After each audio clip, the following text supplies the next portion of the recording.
जब सिस्टम किसी नौकरी की नोटिफिकेशन जारी करता है तो उन पेपर के डार्क ब्लैक अक्षर में हमें सब दिख जाता है कि इसमें सब कुछ काला ही होगा। अब तो ऐसा लगता है कि नोटिफिकेशन भी काले मन से ही निकाली जाती है। स्टूडेंट से एग्ज़ाम करवाने के नाम पर फ़ी वसूल की जाती है और फिर ना तो कोई वो एग्ज़ाम होता है और ना ही एग्ज़ाम पे चर्चा होती है, और हम स्टूडेंट के पास रह जाता है तो सिर्फ वही काले अक्षर।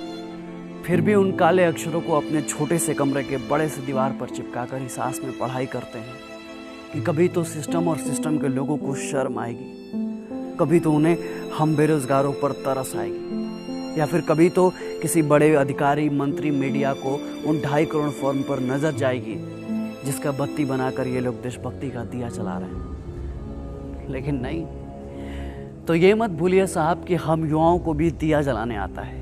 बत्ती को मसाल बनाने के औकात हम युवा भी रखते हैं, और जिस दिन उस मशाल को लेकर देश का युवा सड़क पर उतर गया ना, आपके काले मन और काले अक्षर का हिसाब किताब बराबर कर दिया जाएगा। युवा भारत की बात होती है तो सरकार और मीडिया चैनल सीना ठोक कर इतराते हैं, पर वहीं बात बेरोजगार भारत की आती है तो सरकार और बड़े बड़े मीडिया चैनल्स की बत्ती गुल हो जाती है। सनद रहे सरकार, ये एनालॉग नहीं डिजिटल इंडिया है।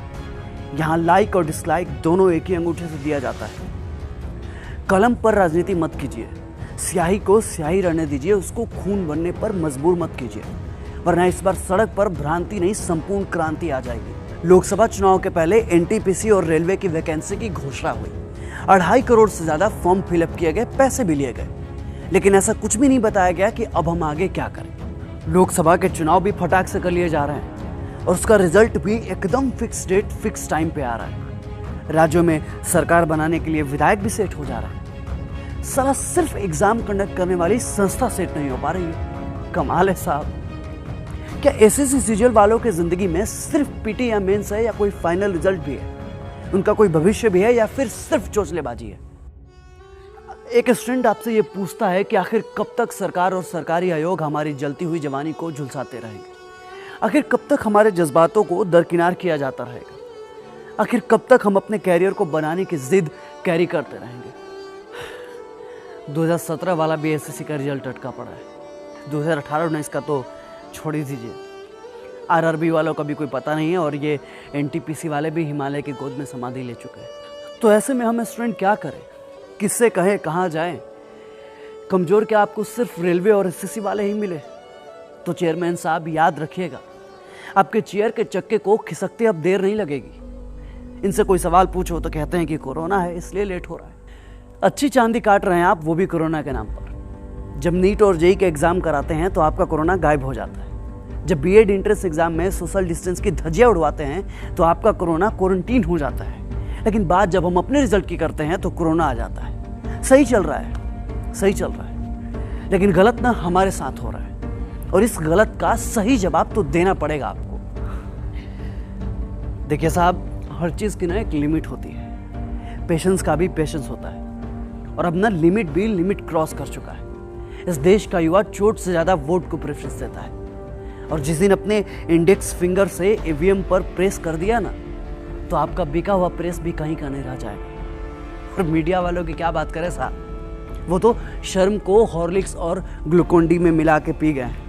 इन्हें देश की बेरोजगारी, युवाओं के टूटते हौसले और हम स्टूडेंट के बिखरते सपनों से कोई लेना देना नहीं है। मीडिया में चीन के माल के बहिष्कार की खबर चल रही है, पर इसी देश में हम युवाओं को, हम स्टूडेंट को बहिष्कृत किया जा रहा है। इससे किसी को कोई लेना देना नहीं। इन्हें दलित, हिंदू, मुस्लिम, ब्राह्मण सबकी खबर है, सिर्फ हम बेरोजगार स्टूडेंट की कानों कान खबर नहीं। तो बताइए ना साहब, हम आपका बाइकआउट क्यों ना करें, जब आपने हमें सालों से बाइकआउट करके रखा है?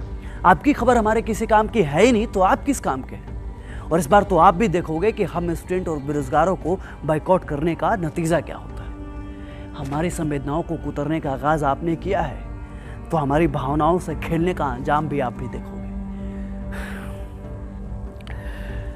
अगर आप हमारी समस्याओं को नहीं सुलझा सकते तो आपको कुर्सी पर बैठने का कोई हक नहीं है। और हाँ, आपके सिस्टम में जो दीमक लगा है ना, उसे साफ कर लीजिए अब भी, क्योंकि एक ना एक दिन इसका हिसाब तो आपको देना होगा। और हमें कमजोर समझने का भूल मत कीजिएगा, क्योंकि जो हम पढ़ते हैं ना, उसका प्रैक्टिकल भी करते हैं। हमें अपने अधिकारों को छीनने पे मजबूर मत कीजिए, क्योंकि हमें लोकतंत्र भी अच्छे से आता है और क्रांति भी। याद रखिएगा, जिस दिन देश का युवा पढ़ाई लिखाई छोड़ क्रांति पे उतर गया ना, आपके लिए बहुत मुश्किल हो जाएगी। सिस्टम की कुर्सी चरमरा जाएगी आपकी। और ये मत भूलिए कि लोकतंत्र में सत्ता का नशा ज्यादा दिन तक नहीं रहता, क्योंकि जो लोक है वही तंत्र है। क्यों तरसता है तू बंदे, जल्द ही बदलेगा मंजर। झांक ले तू एक दफा बस दिल से अपने दिल के। ओ सिकंदर, ओ सिकंदर, ओ सिकंदर।